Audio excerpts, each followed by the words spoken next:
کہ میں تو سمجھتا ہوں کہ بہت اچھا. لیکن وہ جو آپ لوگوں نے اس راستے میں دیکھا کہ لاشیں پڑی ہوئی ہیں اور مطلب بے گور و کفن بالکل، تو اس کا کچھ آپ لوگوں کے ذہنوں پہ اثر تھا؟ ڈیفینیٹ تھا. یہ میں نے بتایا نا کہ میں نے کیپٹن سے پوچھا کہ کیا ایسا ہو سکتا ہے ہم پہ حملہ ہو جائے. خاص طور سے اس نے بتایا تھا جلندھر اور امرتسر کے درمیان خطرہ ہے، تو ہم نے برین گن فٹ کی ہوئی ہے، تو اگر حملہ ہوا تو ہم بھی حملہ کا جواب دیں گے. تو لیکن ہوا نہیں. اس کی وجہ کیا ہے؟ تو فوج تھی ہمارے ساتھ، دوسرے یہ کہ ان کے پاس بندوقیں نہیں تھیں، تلواریں تھی، خنجر تھے. ایک واقعہ تو اتنا زبردست ہوا، یہ شیخ منظور الہی جو یہاں کے نگران وزیر اعلیٰ بھی رہے پنجاب میں اور CSP آفیسر تھے وہ آرمی میں پہلے، تو ان کا پورا خاندان قتل ہو گیا تھا. وہ ایسے کہ روپڑ کے رہنے والے تھے. روپڑ جو تھا وہ تحصیل امبالہ ڈسٹرکٹ کی تحصیل تھی، ٹھیک ہے. تو وہاں کیا کیا انہوں نے دھوکہ کے ٹرین لا کے کھڑی کر دی، اور ہندو جو تھا اس کی خط وط لگا کے اور ہاتھ میں جناب وہ کیا چوڑی پہنا کے نہیں انگوٹھی پہنا کے اسے بٹھا دیا اور اعلان کر دیا شہر کے اندر جس نے جانا پاکستان جائے ٹرین موجود ہے. تو مسلمانوں نے دیکھا واقعی جھنڈا لگا دیا آگے پاکستان کا. دھوکہ. اچھا دھوکہ. جی ہاں دھوکہ کیا. تو سب بیٹھے اور وہ اچھے خوشحال لوگ تھے، امیر لوگ تھے. بعض کہتے ہیں کہ ان کے پاس اشرفیاں تک بھی تھیں اور خوشحال یہ شیخ فیملی تھی. تو وہ بیٹھ گئے اور یہ سرہند شریف جو ہے جہاں کے وہ الف وہ ہیں، تو وہاں جناب پہلے سے وہ تیار تھے. اچانک ان کے اوپر حملہ ہوا، چاروں طرف سے خنجر چاقو، بچوں کو نیزوں پہ اچھالا، برچیاں ماری اور عورتوں کے سینے کاٹ دیے. تو وہ پھر گریوال ڈپٹی کمشنر تھا یہاں امبالے کا تھا، وہ مطلب سکھ اگرچہ لیکن انسان دوست تھا. اسے جب پتہ چلا وہ فوراً آرمی اپنے سپاہی لے کے وہاں پہنچا، اور جیسے اس کے پہنچنے کا پتہ لگا وہ سب بھاگ گئے. تو وہاں لاشیں تڑپ رہی تھی، وہ مر چکے تھے. انہوں نے ڈاکٹر صاحب یہ کہتے ہیں کہ عام لوگوں میں اتنا یہ نہیں تھا کہ ایک دم آپ ساتھ رہ رہے ہیں اور دوست ہیں، ملنا جلنا ہے اور اگلے دن آپ ان قتل کرنے کھڑے ہو گئے. یہ عام ایسا نہیں تھا، بلکہ یہ ایک طرح سے کیا گیا تھا اس کو باقاعدہ ایک تحریک کے طور پر.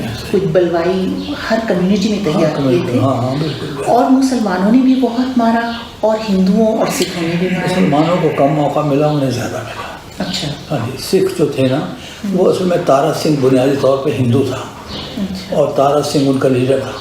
قائد اعظم نے بہت چاہا، اسے سمجھایا کہ تم ہمارے ساتھ شامل ہو جاؤ تو پنجاب پہ تمہاری حکومت ہوگی، تمہارے تعداد میں تم زیادہ ہو گئے. لیکن وہ چونکہ ہندو تھا وہ مانے ہی نہیں. اور آج وہ خود سکھ کہتے ہیں کہ ہمارے ساتھ بڑا دھوکہ ہوا کہ ہم نے خواہ کانگریس کا ساتھ دیا، ورنہ اگر ہم مسلم لیگ کا ساتھ دیتے تو آج ہمارا یہ سارا علاقہ جو ہے جہاں مقدس مقامات تو یہی ہیں نا ان کے، حسن ابدال میں ہے یہ اپنے یہاں. تو سب سے بڑا تو کرتار سنگھ ان کا مکہ یہاں پر ہے، بڑی اہمیت ہے اس کی. اب تو دیکھیں نا عمران خان نے بہترین بنا دیا، وہ خوبصورت بنا دی جگہ وہ.